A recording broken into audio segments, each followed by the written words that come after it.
नमस्ते पेरेंट्स। इस वीडियो में हम बात करेंगे कि क्या वाकई वॉकर्स हेल्प करते हैं जल्दी चलने में। अक्सर ये बहुत लंबे टाइम से नोशन चलता आ रहा है और घरों में लिया जाता है बच्चे के खड़े होते ही या बच्चा बैठना सीखा वॉकर लेकर आ गए, ये सोच के बच्चा जल्दी चलना सीखेगा। बट समझिए, चलने के लिए सबसे इम्पॉर्टेंट होता है इंडिपेंडेंट खड़ा होना, यानी कि बिना सहारे के लिए खड़ा होना। जब बच्चे का इंडिपेंडेंट स्टैंडिंग ही नहीं आया तो चलना कैसे आएगा।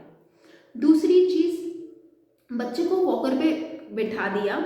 अब बच्चा उसमें क्या करता है, अपने जो पंजे होते हैं उनके सहारे जमीन पे ऐसे पीछे की तरफ पैर मारता है और जो वॉकर्स में रोल व्हील्स लगे होते हैं उनको एक मूवमेंट मिल जाती है, तो इसलिए वो वॉकर आगे की तरफ मूव होने लग जाता है।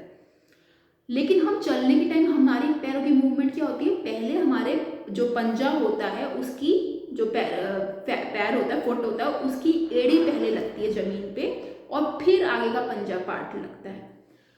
तो बच्चे की जो टो वॉकिंग आ रही है, जिसके से हिप में मूवमेंट नहीं आ रही है और जो रियली में जो चलने का जो स्टेप्स होते हैं वो बच्चा नहीं सीख रहा है।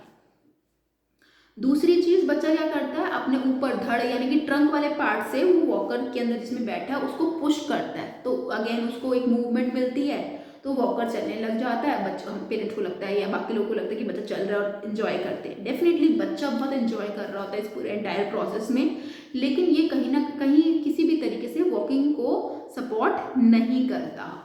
इसमें जबकि क्या नुकसान होता है, इससे वॉकर से जबकि डिलेड वॉकिंग होने की संभावना ज़्यादा है, यानी कि बच्चा लेट चले, क्योंकि बच्चे को आपने एक्सपोज ही नहीं किया सही तरीके से जैसे चलना होता है। वो कैसे चलना सीख सकता है सही तरीके से, पहले तो इंडिपेंडेंट स्टैंडिंग आएगी डेफिनेटली कि बिना सहारे के बच्चा खड़ा हो पाए।